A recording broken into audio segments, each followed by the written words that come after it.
Hello everyone, today we read and comment on the 27th paragraph of the second chapter of the second book of von Clausewitz, Vom Kriege. Its title being Theory must be of the nature of observations, not of doctrine. The text follows. The second opening for the possibility of a theory lies in the point of view that it does not necessarily require to be a direction for action. As a general rule, when an activity is for the most part occupied with the same objects over and over again, with the same ends and means, although there may be trifling alterations and a corresponding number of varieties of combination, such things are capable of becoming a subject of study for the reasoning faculties. But such study is the most essential part of every theory, and has a peculiar title to that name. It is an analytical investigation of the subject that leads to an exact knowledge, and if brought to bear on the results of experience, which in our case would be military history, to a thorough familiarity with it. The nearer theory attains the latter object, so much the more it passes over from the objective form of knowledge into the subjective one of skill in action. And so much the more, therefore, it will prove itself effective when circumstances allow of no other decision but that of personal talents. It will show its effects in that talent itself.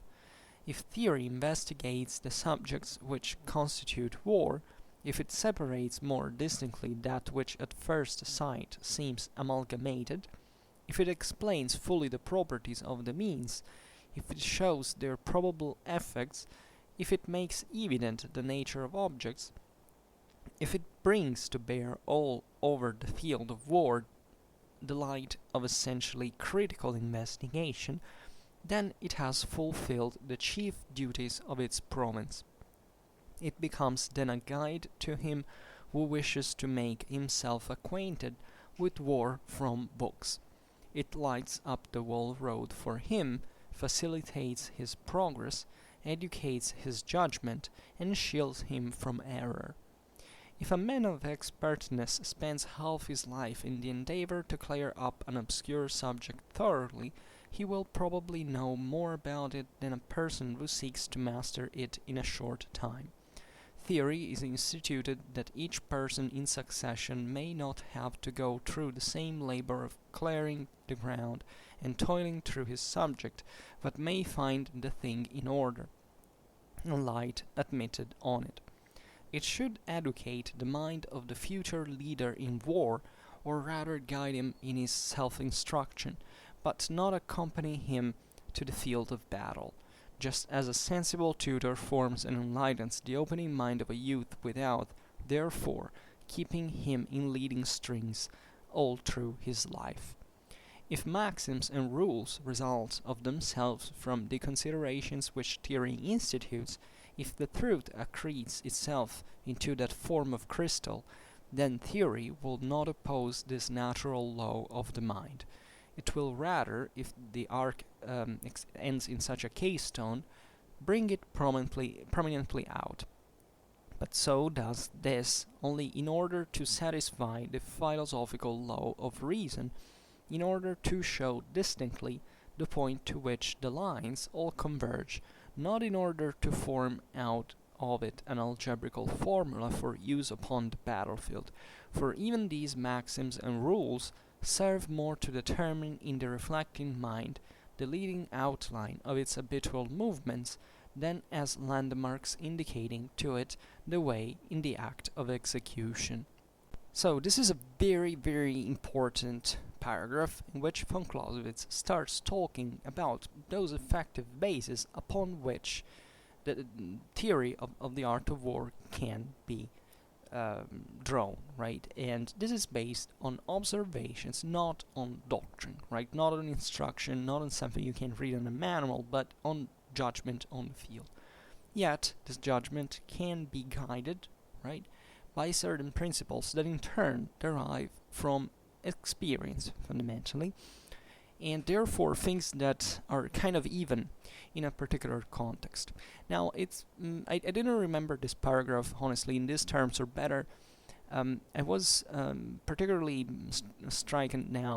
struck, excuse me, by the fact that von Clausewitz gives so much importance, in fact, to this experience of war through history, substantially. I mean, this is something that, as I said many times, also in the previous videos, is von Clausewitz really does. But I forgot that he actually introduced the same foundation of for theory of the art of war, putting in the foreground this kind of experience, and not much effectively the one that still for von Clausewitz is more important.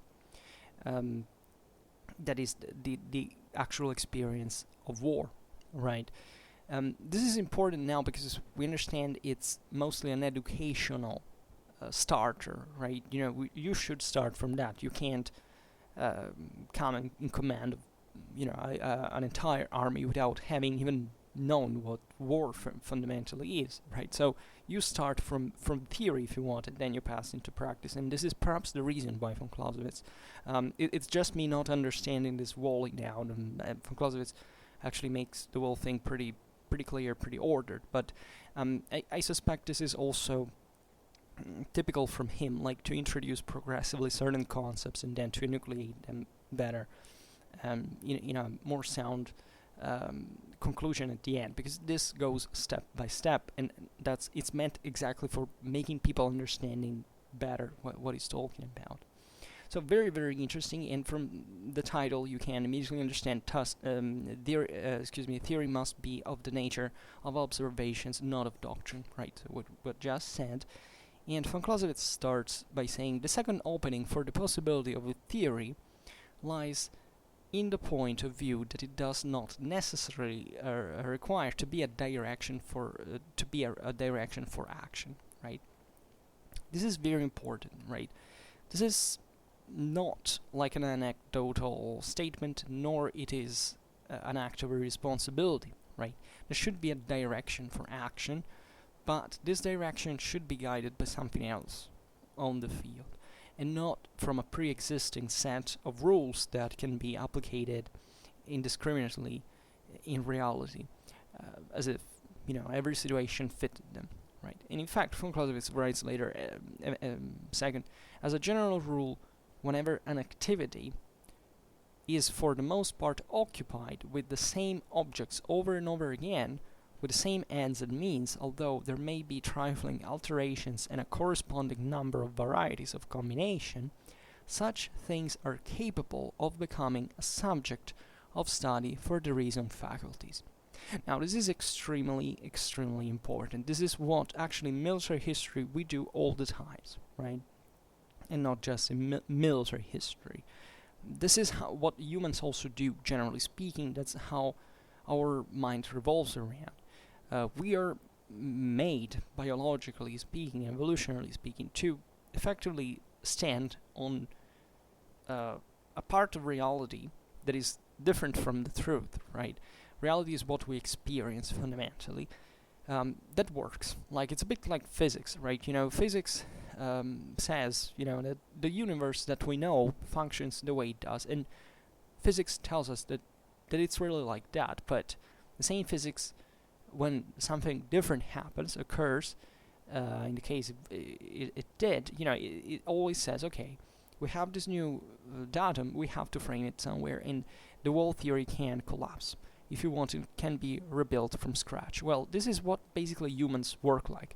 It's not that we need, there are many things that we do without being taught right now, and we are so focused naturally on our education, which is indeed very important politically and socially speaking, but cognitively, behaviorally, we learn a lot of stuff that has no other base aside from, you know, our genetical predisposition, but experience, right? You know, the fact, you know, how does a child understand that something is scary or is dangerous or is, you know, there are certain limits that we test on ourselves and upon which we come to rely for the rest of our lives. And these are very delicate matters. Like, there's a balance, essentially, and that's also why every person is different in the measure in which we all have different experiences, we all have different, there are, say, aspects of our mind that developed on the basis of different realities, but at the core of it, there is a base of largely shared human experiences that homogenize, we can say, ourselves, and that we can start a conversation from, right? That's what all the approximation is, and that's what we do in history as well. History is supposed to have a methodological, let's say, to have a scientifical method, let's say better, and it does have it, but with the historian it actually applicates it literally. Like, you can't deal with history as if it was physics, right? And even with physics, you need actually other knowledge, other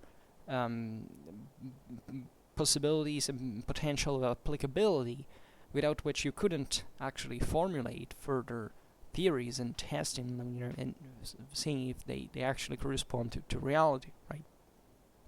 Why is this phrase so important, actually? Because it is literally, Von Clausewitz is talking about essentially what every military historian should do, right?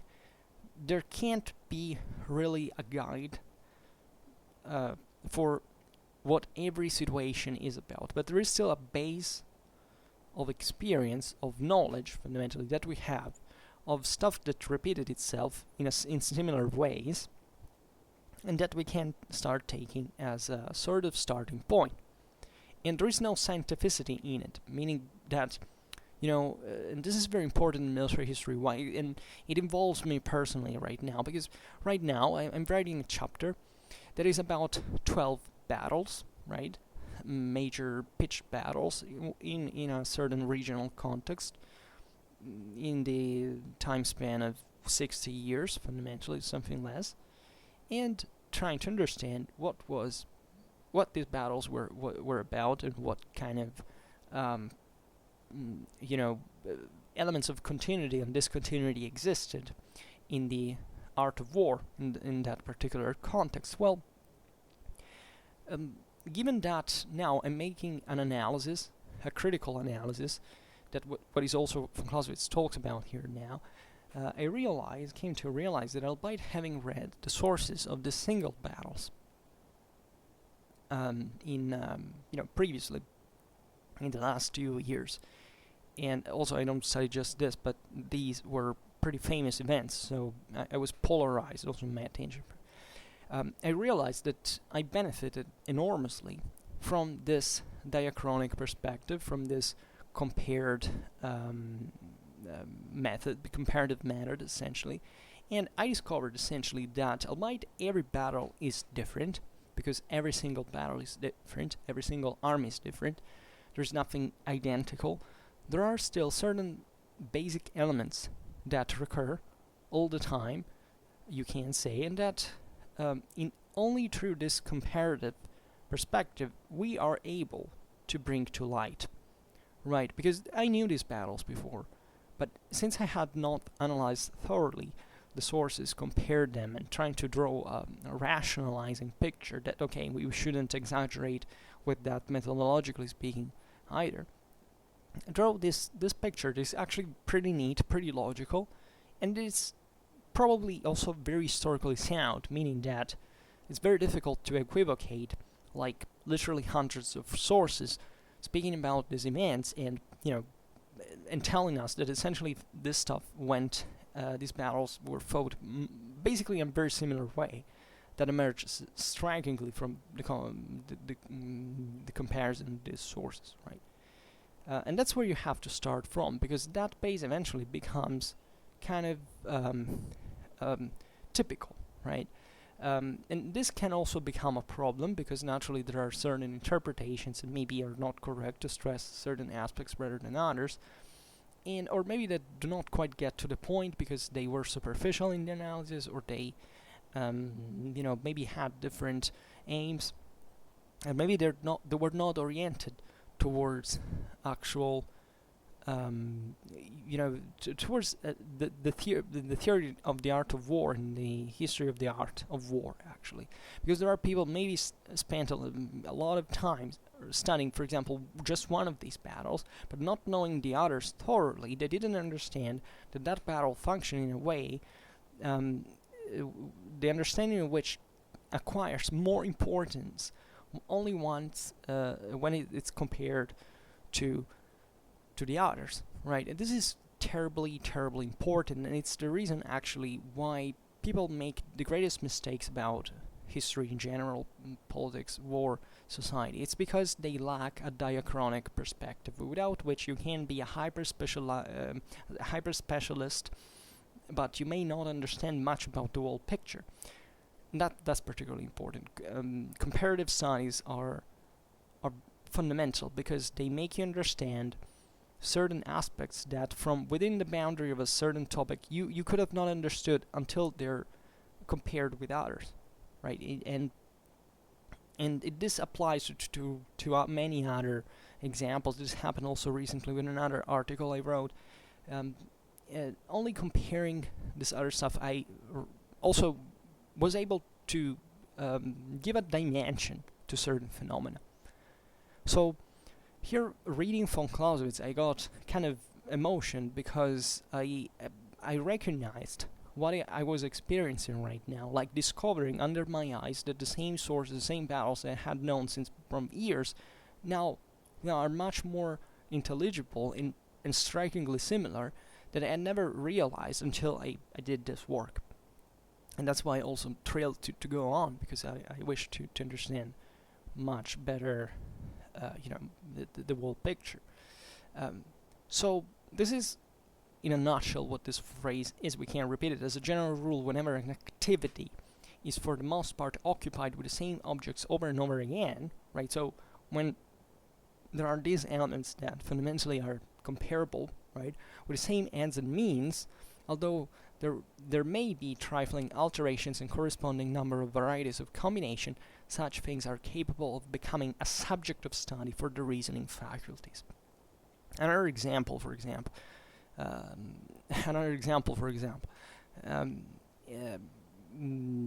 maybe you don't know much about things I study, but let's take a simpler example.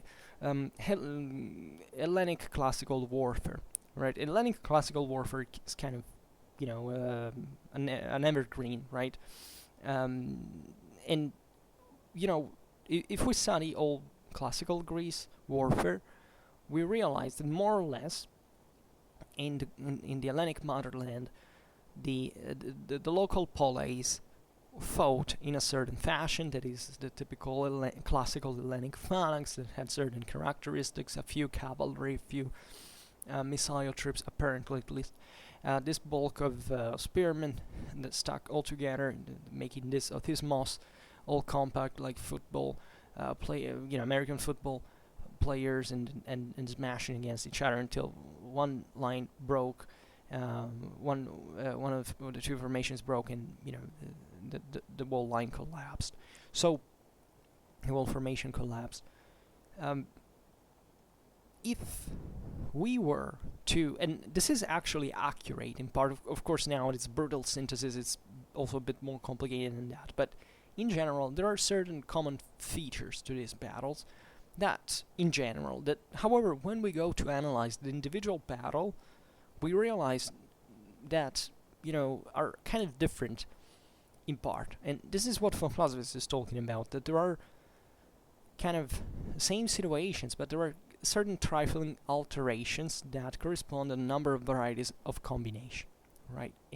But if you paradoxically made this epuration of these varieties, which would mean to erase everything in part, because those permeate the whole system, but still let's say better to leave it all, to identify all the elements that are kind of in common, we would get to this stereotypical thing for which we believe that it was a classical Hellenic warfare, and if we were to define it more precisely, we would never find an actual battle that was fought in that way, right?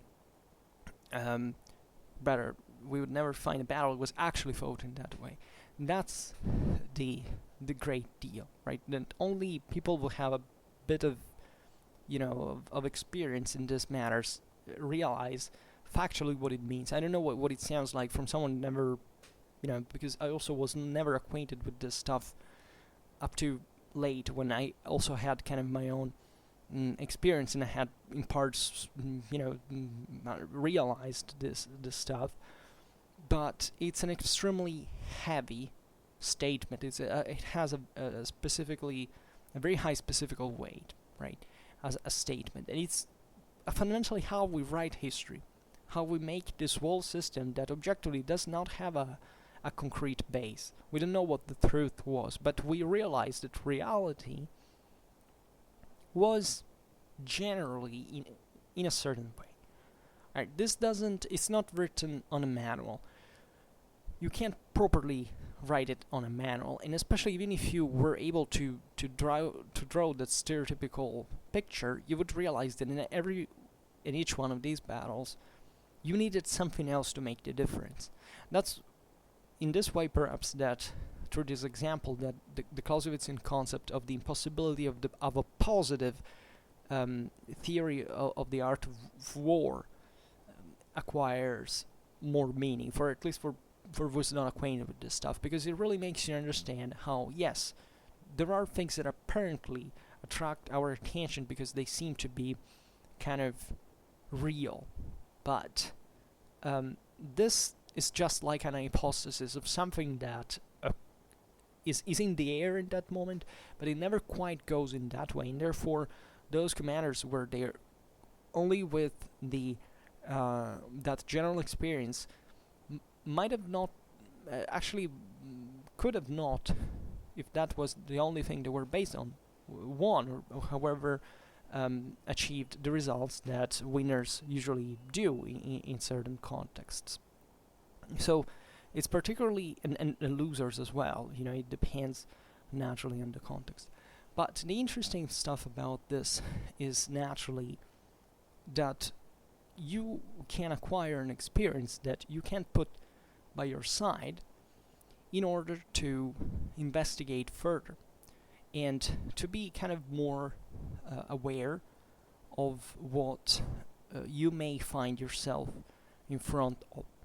This is what von Clausewitz is saying here, that this base that we have identified can become a base, right? It can become a subject of study properly for the reasoning faculties. That means, okay, we have now a problem to applicate this model for real in every circumstance, but at least we know more or less what it needs to be borne in mind, not even to be applicated, but being aware that certain military systems have certain characteristics. That's also what doctrine eventually, not in the theory of art to war proper, but in the application of a certain shared, elements that need to be employed on battlefield, actually is based on. And we will see this later when von Clausewitz deepens better the importance of military history proper in the education of a commander, right? But already in this paragraph, this concept is expressed fundamentally. And von Clausewitz goes on and says, but such study is just the most essential part of every theory, and has a peculiar title to that name. Right, so this stuff, as we were saying now, is okay. You can identify it. You can realize. You can make a kind of a reasonable statement about that, right? But yet, it's somewhat still a thing on its own that should be handled particularly carefully, right? Von Clausewitz is not criticizing, for example, what Jomini wrote in terms of, for example, the fact that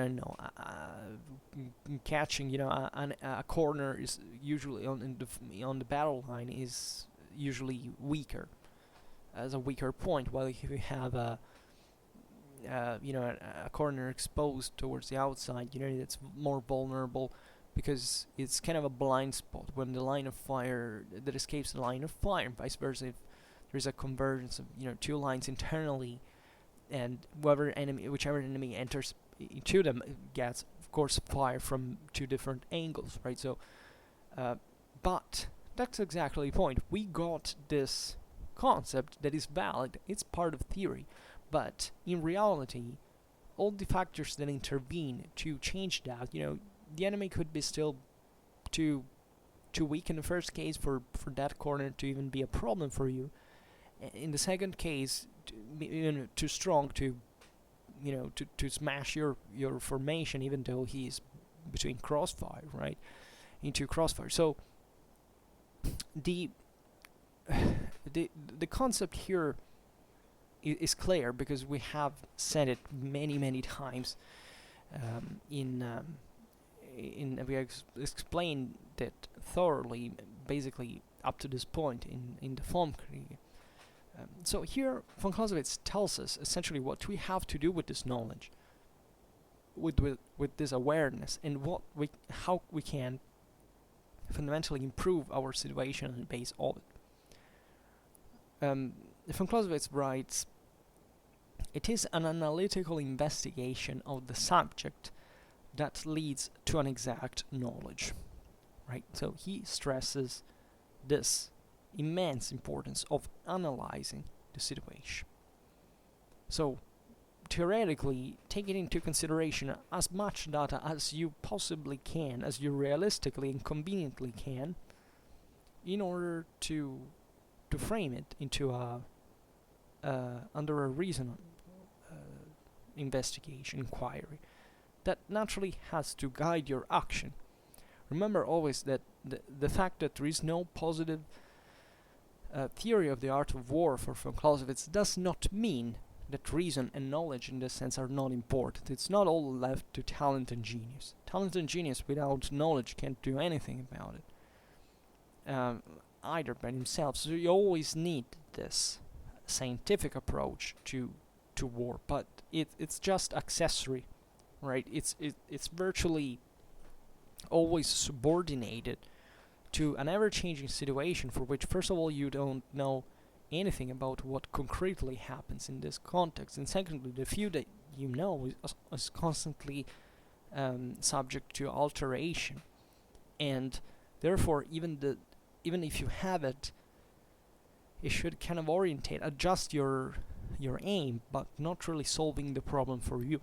There is no magic formula for winning a war or a battle, right? But there is a practical and sensible choice that you can make, which is not a guarantee for victory, but it's at least putting yourself into the condition of hoping for it and to struggle for it effectively, right?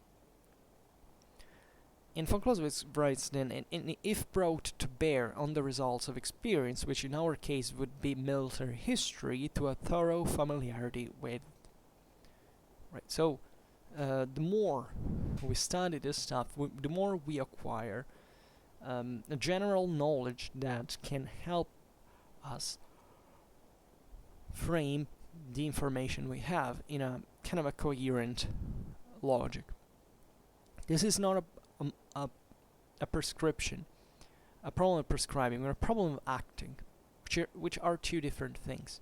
You can speculate abstractly about what you should be doing in most of the situations, but what really counts is what happens in that single specific situation that you have to cope with an understanding that for which theory alone cannot solve for you as a problem, let's say. Von Clausewitz writes, "The nearer theory attains the latter object, so much the more it passes over from the objective form of knowledge into the subjective one of skill in action." Right? So what does this mean? It means that if you are to analyze thoroughly what is always actually military history, because in the same moment in which a clash is going on, it becomes past, right? You have to try to reconstruct it before it's over, and especially in that moment, because you can still influence its result, right? So This analysis can naturally pass here through both, in fact, direct action and this theory, right? But the most important part of it is that theory makes you acquire a certain familiarity, right? Theory meant as a set of experience, of more or less reasoned and developed experience, into something that you can theoretically help you to analyze better the current situation.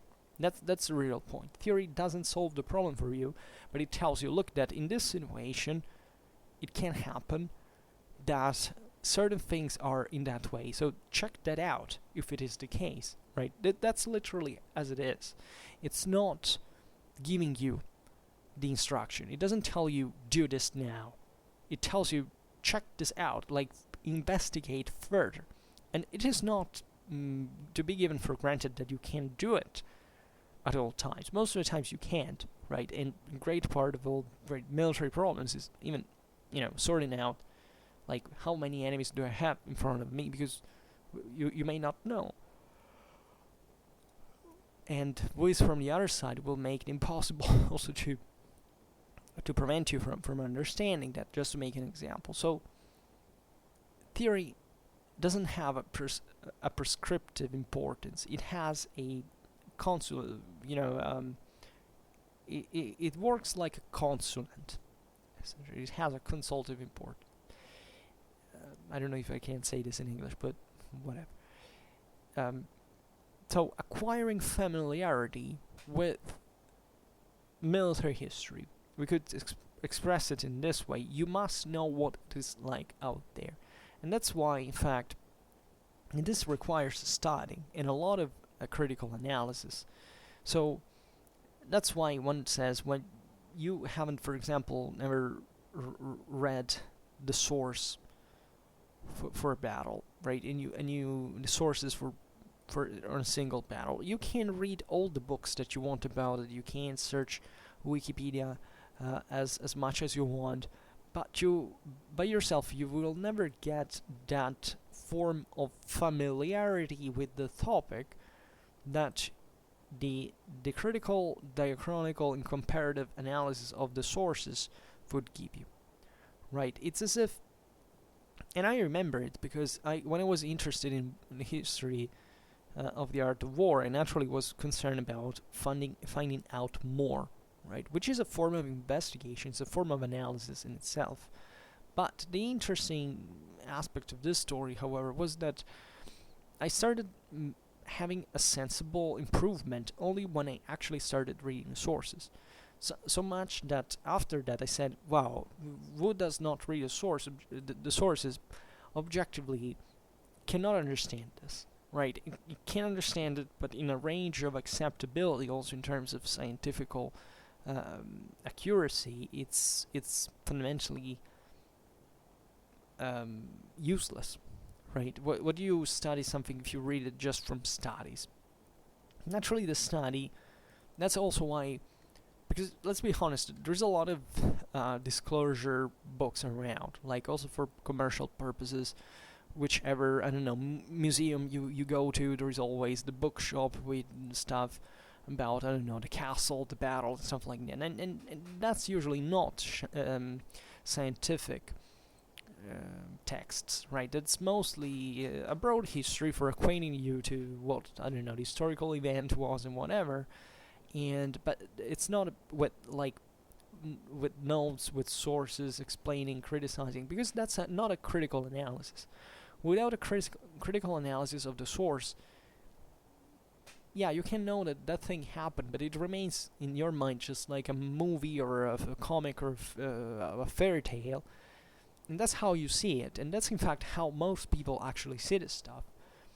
And they mostly get it from either movies or TV series or something like that, and then they go out there, like, taking their single stuff like a known connective tissue around it, so that they don't know exactly what to do with that, and that's why there are so many problems sometimes with making people understand even something so simple that objectively it's not so simple, but that and this is probably the most important thing that Clausewitz says here, is that makes you acquire a kind of sensitivity about this. He uses the term familiarity, but familiarity here is meant to say, okay, you have a sort of sixth sense that what you're reading fundamentally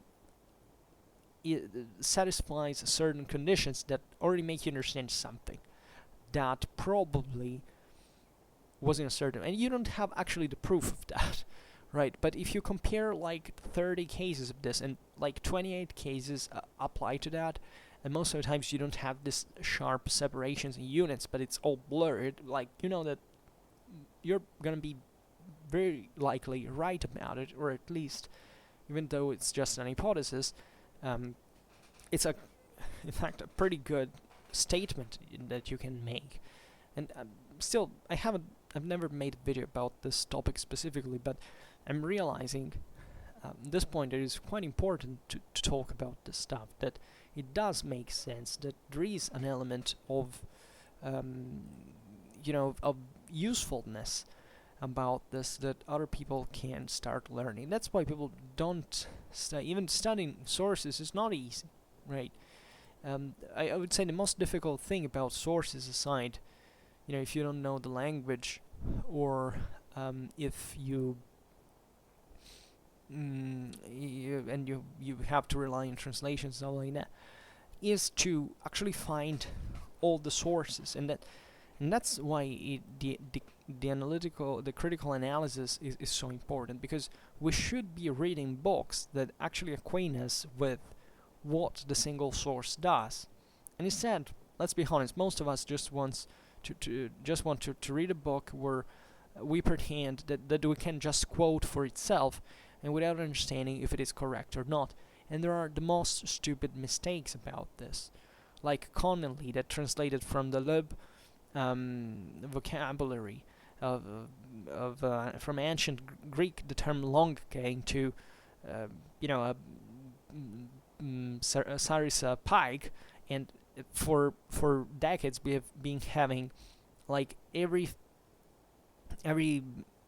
disclosure book about the Carthaginian army with Carthaginians using pikes like Macedonian hoplites, right? It's phalanges.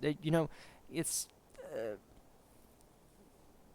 that's how bad it can get, and a lot of people believing actually as a consequence. That was true, because why? Because Connelly said that, so he's a historian, I can quote it, right? But you have to study sources. If you don't study sources, you can listen to people, you can kind of being guided, but only by you can't quite get there, and still the most preferable choice would be to listen to people that actually quote sources, or at least that have a certain familiarity with the sources, at the point of being reliably reasoning over them, and not just telling you a story that can be also a matter of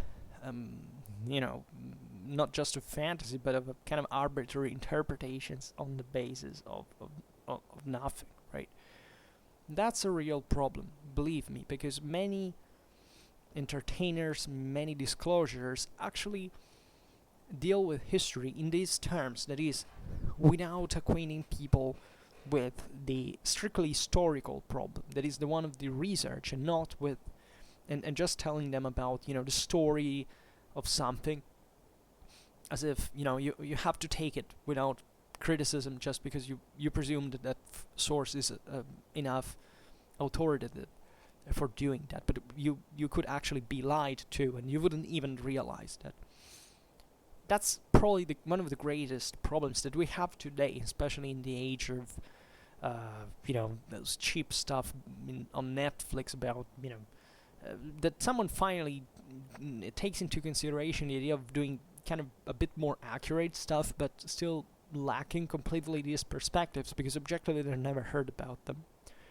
And the whole thing is very, very, very worrying, right? Because it would be, it tells you how poorly von Clausewitz is studied, how actually nobody cares about him, apparently, and he's never quoted. Like, how many times I hear on, I don't know, on Facebook, I follow stuff about military. I never find, like, with thousands of people writing stuff, like, anyone quoting von Clausewitz, making a comment or anything that has actually any pertinence to this ideas. It's disgusting. Then you can have books like, I don't know which was the one about, I think, Sean McFate, the new rules of war. Or yes, the guy arrived and hey guys, he has all the new rules of war, like in 2020. Yeah, he must be a very experienced one. You read this book, you have this guy comparing von Clausewitz with Sun Tzu. Right? These are the things that make you understand that, I'm never for burning books, but when you read this stuff, you really feel like you should, because those are so deeply wrong that you even wonder why these people write these books without actually understanding anything about the subject they're supposed to write about. And they're even kind of well informed regarding to other stuff, but they simply can't frame that information because they have no structure, they have no criterion, they have no intelligence, understanding of the deeper problems of politics, of war, for what it really is, right? For what we can know. Those people will still believe that von Clausewitz, it's all about conventional warfare in 19th century. No, it's not. It's renowningly not. It would take just to read it, not even to study it, to know that it's not the case. And confrontating, once again, Sun Tzu with von Clausewitz, that is like confrontating, an author at the same time of Pythagoras with one of most complex German philosophy, the philosopher like Hegel, I don't know, the 19th century, right? As if it was a serious thing and not a 4 years old joke, right? But people buy this stuff. Why? Because they're fundamentally ignorant about it. And of course, ignorant is fat, and you can't squeeze a lot of money from that, and people need money, so we're in a free world, in part, still, fortunately, and, or apparently, let's say better, and we can make money from people's stupidity and ignorance. That's perfectly fine, very clever, but I personally would never write anything like that, because I think it would be an insult to the dignity of the average human intelligence, right? And that's why I insist so much when I talk about von Clausewitz about this, because it's as if, to me, this was a must for even starting to think about learning about military history. Nobody cares. Nobody cares. And even, I must say, there was a time in which I also hadn't read or studied von Clausewitz, but I kind of knew what he was talking about, and it kind of made sense. I was able to recognize it did already at the time. The more I've read and found out and studied and deepened it, the more I realized that it says actually very, I mean, it's in terms of unprejudicial judgment. Like, read what he has and confrontate it, but whether it matches with reality. Well, for many people, it's not, it's not even something they should be bothered with, like, by. I don't know. Here, I don't want to digress too much because this paragraph is already too beautiful by itself. But we always get in this von Clausewitz videos on about the same topics at the end of the day, because actually the problem is very simple, right? Even people who believe that problems are so massively complicated about everything, well, they are, but they're not so excessively complicated at the point you can't draw some simple kind of understanding points about it that others can orientate themselves with, right? And it's also due to, in partly, to this familiarity to the thinking that helps you. It's not, you don't even have to be an expert. You don't even have to have the sciences, this science, falling upon you and blessing you in some to some higher understanding. You can simply and humbly read this and realizing the importance of it in the first place.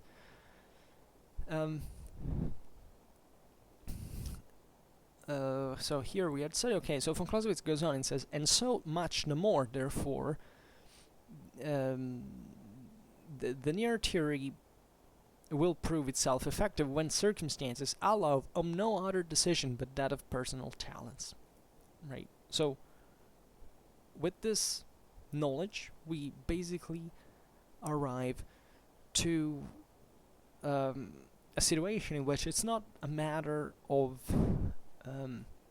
needing to,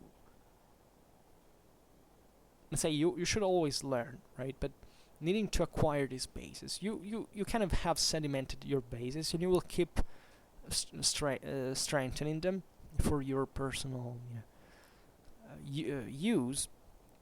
But at that point, it's as if you started floating on this base. It's as if at that point that base was so strong that you can and you have understood it so satisfactorily that you can start reasoning as if it was always there without having to go back and forth on it, like to check, because you have acquired that familiarity. And at that point, that's where talent and genius enter into play, and that's where the understanding is somewhat tied more to this investigation of what is going on, right? That can follow different tracks. This is also the beauty of history in itself, is that you don't have to reason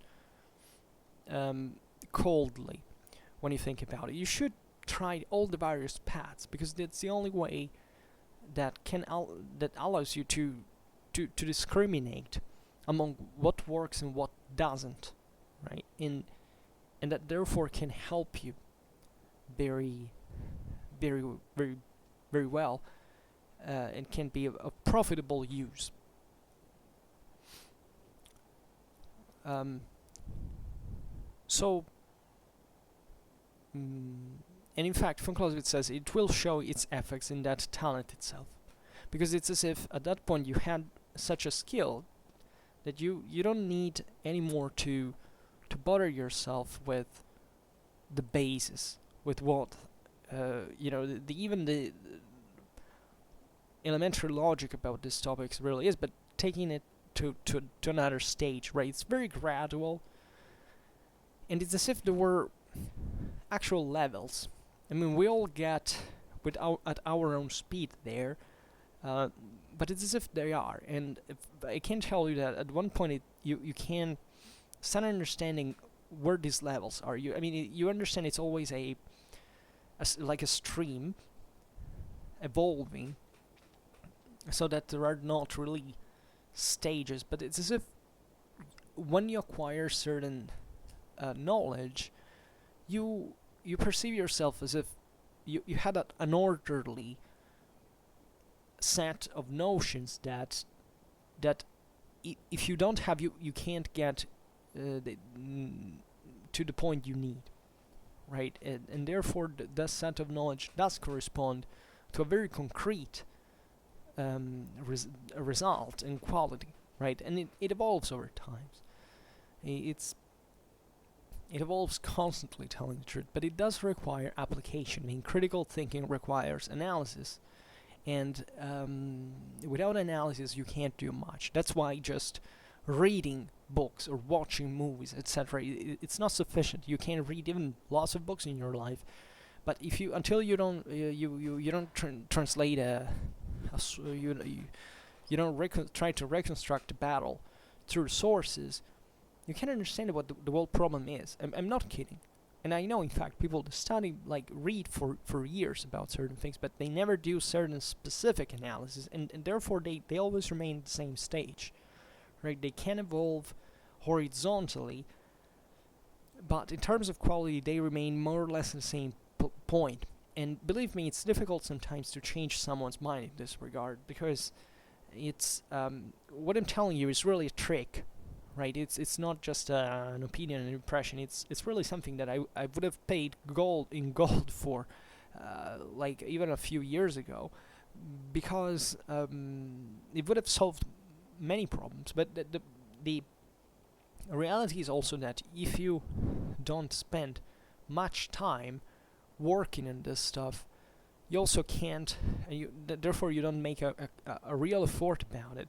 You can't get anywhere. Like, so you need time to understand this. It's not easy. It's not immediate, but you can still listen to someone who maybe has gotten there already, and can help you, can guide you, right? It's always better not to have a teacher but a mentor, and this is what in fact von Clausewitz tells in here. We don't need in fact an instruction. We need a consideration. We need some observations. We need a criticism also about ourselves that can help us a tiny bit. And in fact, the best teachers, in my opinion, are those that leave you always with a certain degree of autonomy, because until you just blindly follow instructions, you become just a doctrinary bigot, right? You just repeat like a parrot what the teacher said, like many scholars still do. Like, for saying this thing, you should absolutely pass from what that author says, because otherwise you can't. No, you can have some good ideas. Of course, you should pass through historiography as well, but you can do without. Like, there's not a person who holds the truth, and many different people. This is also probably the most important thing. Have different impressions and different understanding, right? Every person that looks at history has a different view of it. This is, if you think about it, it's beautiful, it's amazing, right? If single thought is terrible, but this means that we're at least all but one, or maybe everyone, we're all wrong by a certain margin as well. But we also have, let's say, a particular look at something that others do not have, which is the most fascinating thing, though. And it's an eternal struggle between correcting yourself and the others if you want to perfect your own knowledge. Okay, I absolutely have to make a video about this, because it's not organic in the way I'm explaining it now, but it's definitely worth a thorough explanation. But von Clausewitz explains to you these things by himself.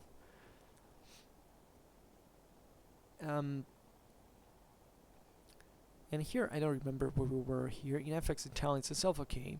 Okay, so von Clausewitz goes on and says, if theory investigates the subjects which constitute war, if it separates more distinctly that which at first sight seems amalgamated, if it explains fully the properties of the means, if it shows their probable effects, if it makes evident the nature of objects, if it brings to bear all over the field of war the light of essentially critical investigation, then it has fulfilled the chief duties of its province, right? So this is a bit like a methodological list of what you should do with military theory, with theory in general, right? So, if theory investigates the subject which constitute war, alright. So, if we study in the first place, then but it says, if it separates more distinctly that which at first sight seems amalgamated, that is important. Every time you make a critical analysis, you're essentially, that's what analysis means, is to separate into small pieces, right? It's an anatomy. In theory, okay, anatomy means literally you can't split things, because in an organism it's as if they were all together. But analytically speaking, you can start observing every part of this wall as a thing on its own, right? So, and at the first sight, objectively, if you read a passage of a battle, everything seems kind of amalgamated, and then you have to be able to say, okay, to distinguish, not just to repeat, like what happened. Right, like a normal story, but start reflecting on every part of the story and saying, is there a way I can make sense of this? Like, considering all these elements on their own and how they influence the wall. That's a real achievement, right? It's ironic because I was doing it just this afternoon, and it's difficult because I said, what the hell do I say about this battle, right? How can I start talking about it? There's a battle here I can't tell you. Wait a second, I opened the file just to make you understand what stupid thing when I record. and the computer is so slowed down. So here, okay, I have a battle that here I don't know how many characters the page is, but I have fundamentally 63 notes, each one having like several citations, right? So we're talking about hundreds of citations about a battle that I studied part by part. Here I can tell you a list instead of the pages of sources that it is. In here I count 61 pages. Most of them are all very thick, like all those books from the 19th century, all in columns, very, very, very thick, etc.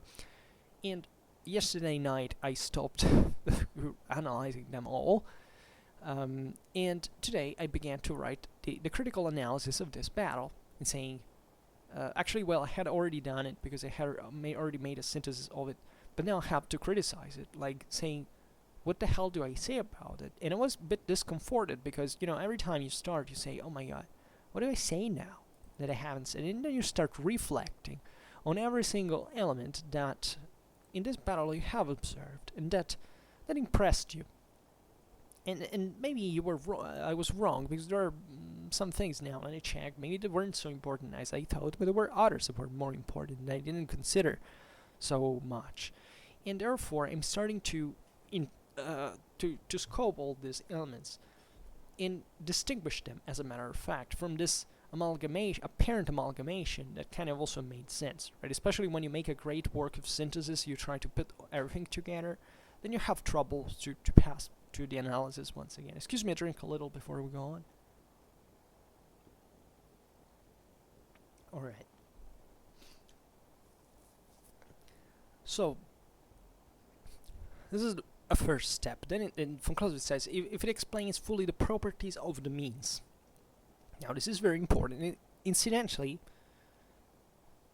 consider that I was reading, that I've been reading this passage from Clausewitz later, from what I was doing this afternoon, and that's exactly what I had done, even though I had no guide in this sense. He says, if it explains fully the properties of the means, and that's exactly what I started doing. I started looking at this battle, saying, like, okay, what were the armies about? Who was in them? What? Because what did they do and why they were there, right? Also, if it shows their probable effects, right? So I had to realize, these means were employed in a certain way, and how they were employed. And for example, I stressed an aspect that I hadn't quite considered, that there was a part of an army during the battle, one or two armies during the battle, that did an astonishing thing. Like, they charged into first rank of the enemies, and then they passed through it and attacked even the second ranks. And that was amazing, and initially I hadn't concentrated much on it because the sources didn't highlight that so much, so with my mind stuck on the sources, I hadn't quite observed this amazing feat of that cavalry, right? Like a spearhead of the formation. It was amazing. Then if, and it's interesting here that Von Clausewitz says, if it shows their probable effects, because while I was analyzing the sources of the battle, among these tens of sources, I objectively saw that not all of the sources said that those means that I had listed had actually done something like that. So it's a matter of probability also here, and a matter of approximation, of course, that obliges you to take into consideration all the various elements of this picture, and to eventually express a judgment that can naturally be more or less flawed, but you have also at that point to give like a degree of probability, right? Sometimes I say possibly, this was, I don't know, quite likely, unlikely, rare, it depends, right?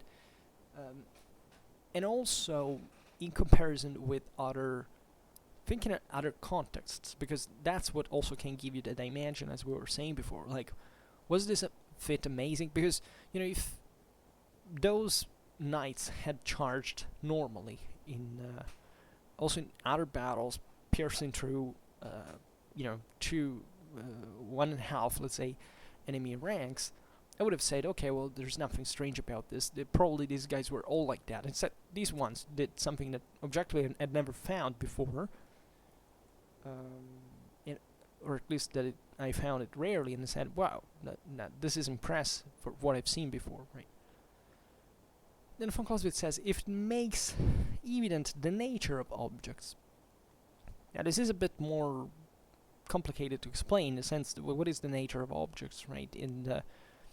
You have to realize fundamentally what these means were there for, and what certain actions also were about concretely, and finding out like why exactly a certain situation evolved in a way or another. So that's what starts making you reflect about certain inherent qualities and in the nature of certain of these objects.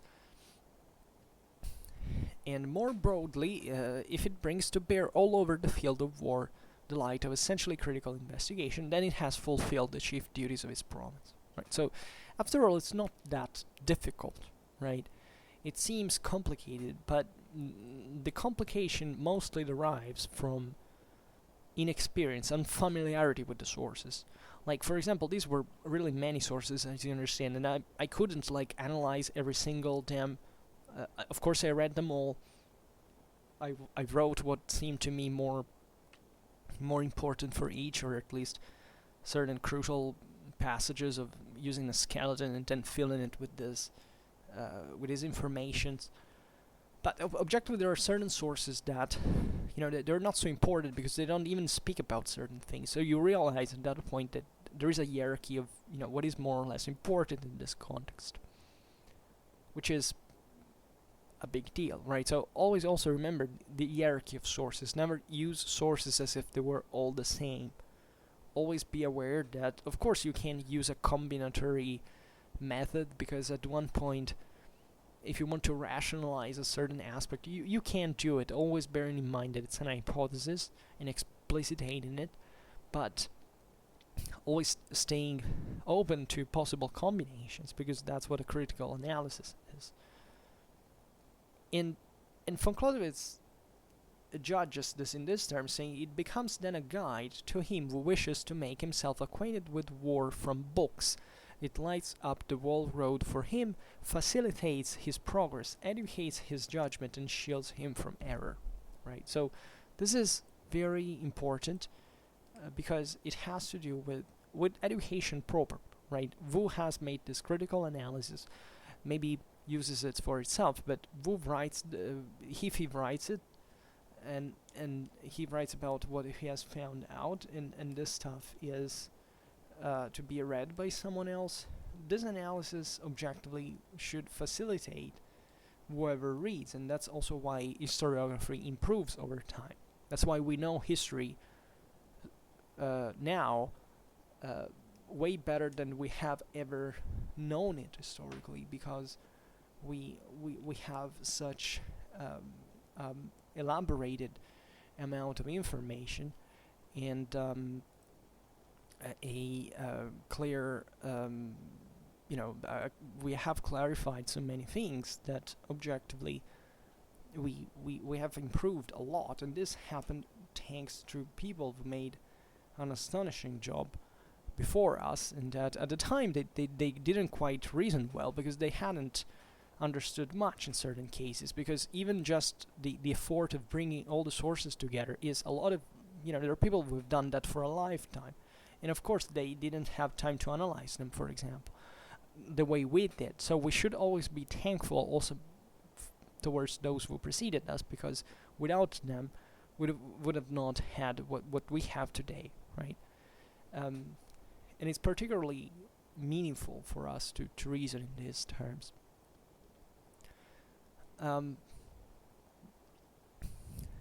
then and von Clausewitz in fact explains here what the deal is. It says it becomes that this theory, right? This is the core concept, that the theory is formed through this process, right? There is essentially an analysis and a synthesis, for which people say, okay, I found this out. How do you think objectively history? History is very empirical if you think about it. We are not so dogmatic. Like, historians do not study every single thing to go to arrive to certain conclusions. Actually, hyper specialization sometimes has, or even called for papers, all this combat has somewhat banalized. We go a tiny bit by tiny bit, but even big inquiries are generally, especially, I don't know, think about contemporary history where there are so many sources that it doesn't take even, there's not even 30 lives would be enough to read all the archives, right? They have to stop to a certain point that satisfies the historian, satisfies whoever, reads, or and maybe sparks curiosity among someone else that decides to study further, but still starting from the base of someone else's work. And that's what we all do. And that's also how civilization works, right? Because if there was no, as people call it, cultural appropriation, which is a disgusting term to put it, there would be no civilization. We all learn upon the achievements of other people. We must do it, and it's extremely intelligent to do it. And you need to be as intelligent as that person in order to do this in the first place. You have already earned this place, if you think about it. I'm terrible. I can't conceive the concept of cultural appropriation. To me, it's pure rubbish, because it doesn't exist historically speaking. And people who sustain it are usually, in fact, very stupid themselves. Like, they would have not been able to capitalize upon the same achievements of their own civilization. They are not, actually. And that's how it sadly is, because that's all what they remain to, like treasuring stuff they can't even use, while other people can take it and use it and give it back because they have learned what they needed. This is great. This is called civilization for real, right? So here it is how the theory of the art of war, in this case, can be practically built. And von Clausewitz says, in fact, it lights up the whole road for him, for the historian, like for whoever wants to understand war from books. He stresses that this stuff is written in books, right? Facilitates his progress, educates his judgment, and shields him from error, right? And this is objectively true. Like, you're terribly facilitated by this along the way. And it is precious to know about it. So, then von Clausewitz says, if a man of expertness spends half his life in the endeavor to clear up an obscure subject thoroughly, he will probably know more about it than a person who seeks to master it in a short time. Theory is instituted that each person in succession might not go through the same labor of clearing the ground and toiling through his subject, but may find the thing in order and light admitted on it. Now, this is very important because it tells you, in fact, how it works. Like, it would be so stupid, like, to have knowledge and not to share it, because you can benefit from that. Of course, it depends in which way. Like, it's if you have a new invention and you want to capitalize upon it with your own credit, it's fine. But still, that has to come to use at some point, in a way or another, right? So, theory has this eminently educational purpose. We write about theory so that this can be read by other people to understand, right? And kind of surpassing all the difficulties that others had, and that in order to find this stuff out, and you don't, because you kind of learn from them, given that, always hoping that they were right in a certain sense, which is, it's not always the case, and most of the times it's not the case, but by a certain degree. But you should always still realize there are people who spent an entire lifetime studying certain things. So if you come freshly out of the blue and say, okay, well, I know more than them, you're probably, very likely being wrong. And this happens all the time. And in fact, there is a problem of cognition, and we also need sometimes to be kind of boastful and proud about and jealous about certain information, and to be also provocative and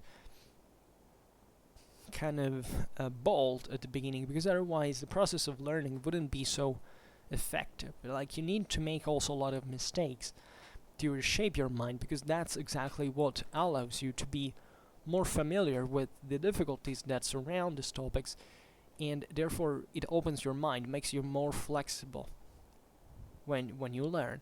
So it all works there is also a generational trend in this sense. Young people need to reason in a certain way, mature people in another, older people in another, because they all kind of back each other at one point, and they will provide what further generations will come next, right? So it's very important, and different attitudes are also necessary, right?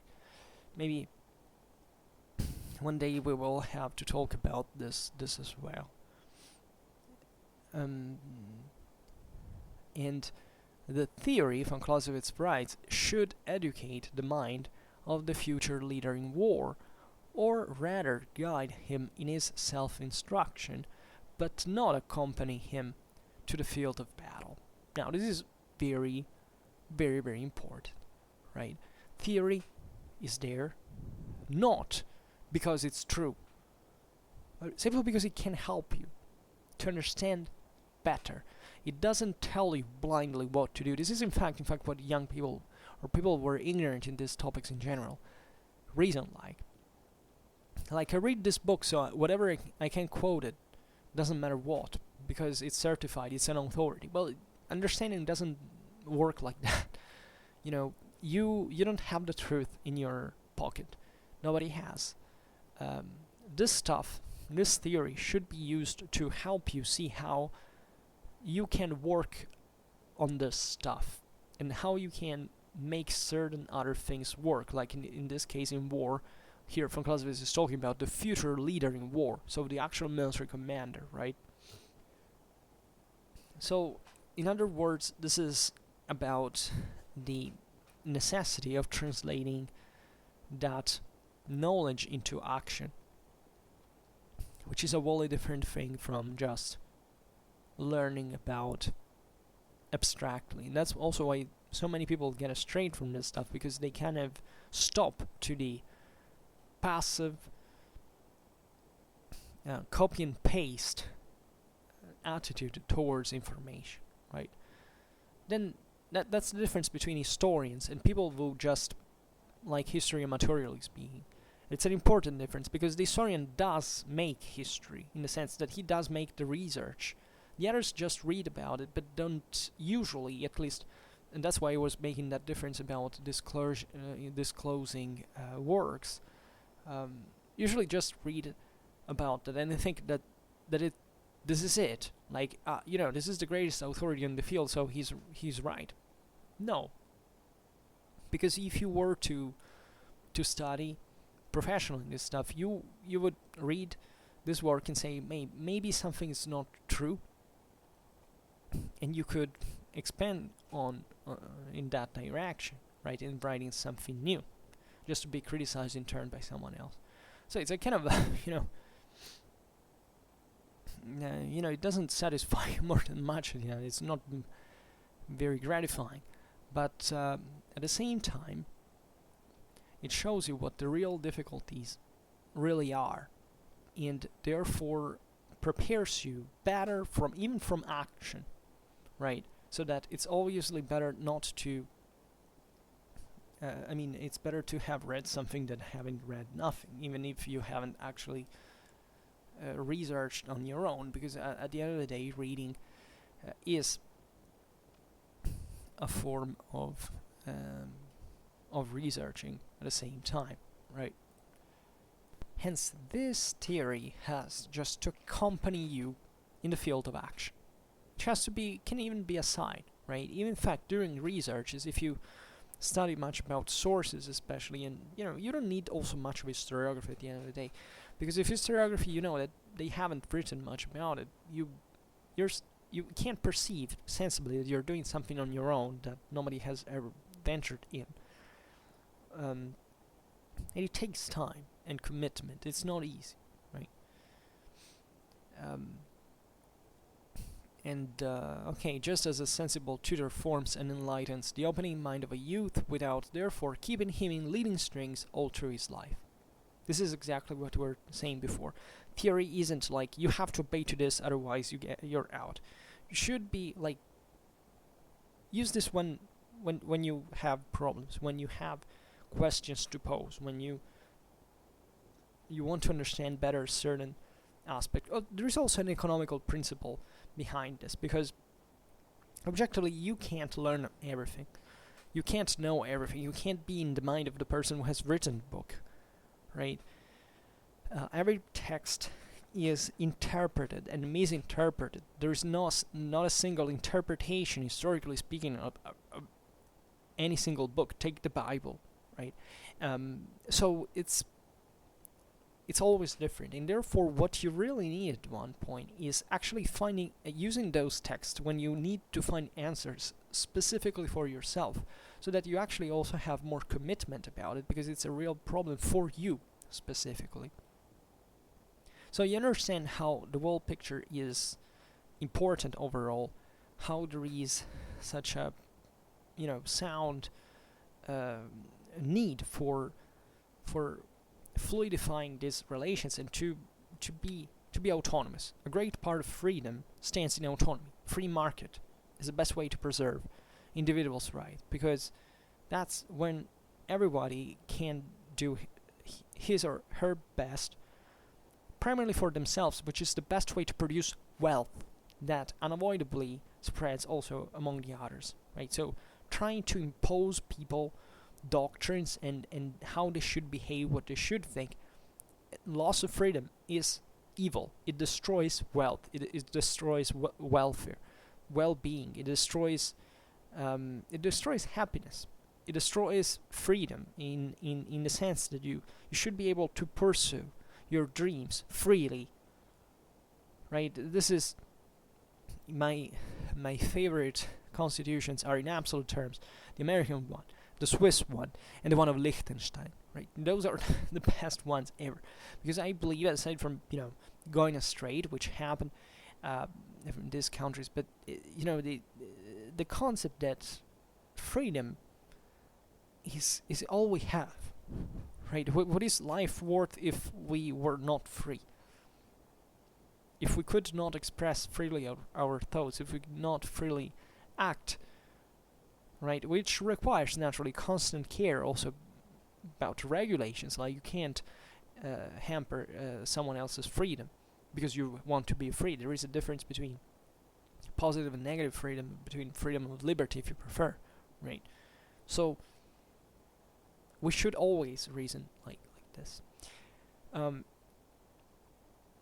So Von Clausewitz then writes, if maxims and rules result of themselves from the considerations which theory institutes, if the truth accretes itself into that form of crystal, then theory will not oppose this natural law of the mind, right? That is to say, if there is such an evidence for which we know that certain things behave certain things work in a certain way, we can start thinking even of certain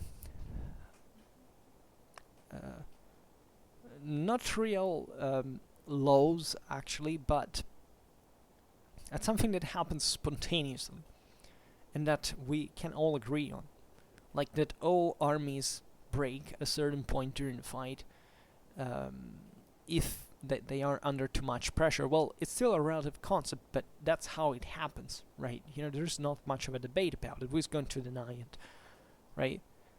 An army can disengage itself in time, but a route is a route, and you can't deny that it exists. Although framing it like more scientifically, well, that's a bit more of a problem, but we all know what a route is, so that it makes a difference, really. Just, it's important to stress that as a kind of a crystal that exists in warfare, in all warfare, and it makes sense in that regard. And then von Clausewitz says, it will rather, if the arc ends in such a keystone, bring it prominently out, but so does this only in order to satisfy the philosophical law of reason, in order to show distinctly the point to which the lines all converge, not in order to form out of it an algebraical formula for use upon battlefield. This is very meaningful, which means what? That even when we find a law, like people in route behave in a certain way, right? This still doesn't quite respond our problem, doesn't solve our problems, practically. It does satisfy, this is very well put, the philosophical law of reason, in order to show distinctly the point at which the lines all converge, right? Because you know that one time one will of the armies will collapse and they will rout, right? We already know that. You can easily identify it. It's plausible, but still, this still doesn't tell you whether it actually happened historically in reality, and so that at that point you know what it will happen, but you don't quite know how it will happen, in which degree, in which measure. So that doesn't at all, and this is what von Clausewitz says, erase the need of understanding. It will never be like a blind spot that you have to accept without discussion. On the contrary, it will exalt the meaning of what you're seeing in that particular situation in order for you to understand it, right? And this is the important thing, not in order to form out of it an algebraical formula for use upon the battlefield. This is all what we have been talking about in this last months of the Vom Kriege's episodes, right? It's about the fact even if you know that there are certain behaviors on the battlefield, you can't reduce them to an algebraical formula.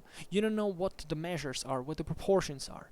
You have to find out at every moment. So it's a feeling, it's an awareness, it's an ability of judgment, right? That true talent and genius can be exploited. But it's not an algebraical formula.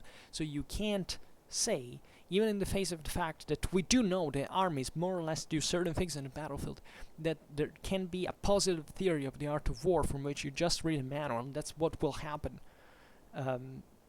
factually, like with the same proportions, calculable proportions on the field. It will not happen, and you don't have the means to calculate that, and nobody will ever have. That's why war will always remain the way it is. Right, and if you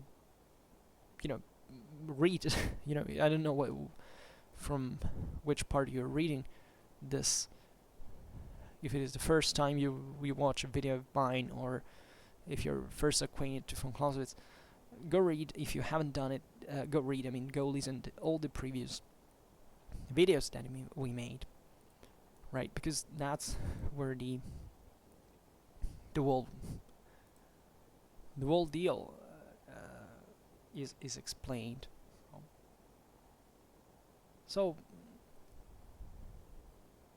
von Clausewitz concludes by saying, for even these maxims and rules serve more to determine in the reflecting mind the leading outline of its habitual movements than as landmarks indicating to it the way in the act of execution. Right, so this is exactly the same thing. It's about the fact that, once again, theory can exist, but it doesn't have a positive nature. It's about essentially knowing more or less what you can expect from a certain action, but never quite knowing how that will happen, because there are many other factors involved, so that those always vary. We don't know in war 3/4 about them, and therefore we can move on the base of kind of preconceived notions that, however, have always a different outcome on the field in every single situation. Right? So what the Vom Kriege actually will be about is reading about this this theory, right? Reading what we know effectively that happens on the field, and why and how certain deployments, certain relations between attackers and defenders, certain maneuvers, certain tactical, strategical actions can have, the impact that they have, but never quite being able to derive from it an algebraical formula, a real proportion. This is a flexible system that it kind of compresses and expands it depending on the situation.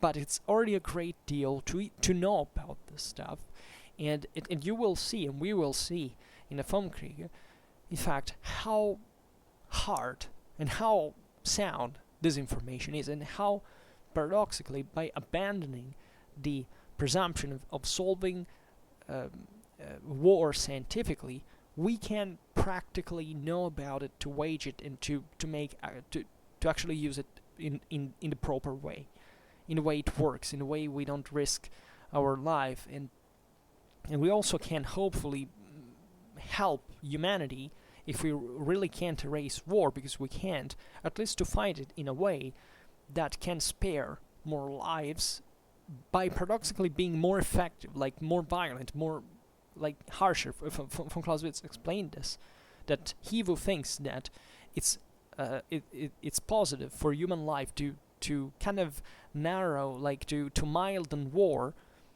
is wrong. He's actually going to make more people die if he doesn't use force the way it should be used. And this is constantly misinterpreted as if we're talking about an actual absolute measure of force. This is not the point.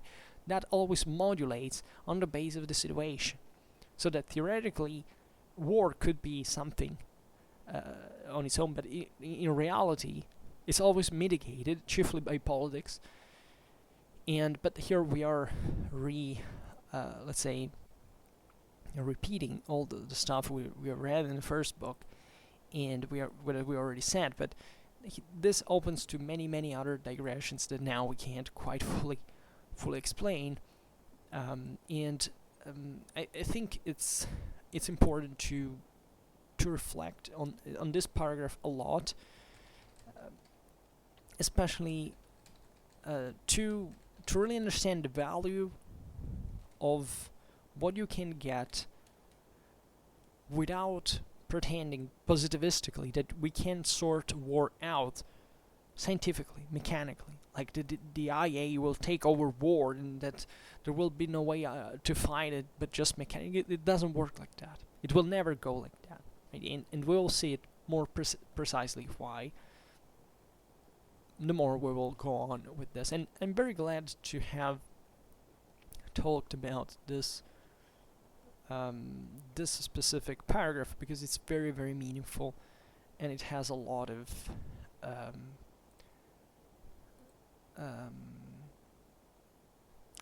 practical importance. It's very didactical. It's very it's a bit defiled, actually. It's a bit larger from the others that we have read, but it has an enormous importance. This is one of the most important paragraphs in the Vom Kriege, right? Alright, so this was it for today, and I hope that you enjoyed this video. If you did, please share it. Otherwise, leave a like or subscribe to my channel if you're interested in my upcoming contents. And for now, I thank you heartily for listening to me. I wish you a nice time, and see you next time. Bye.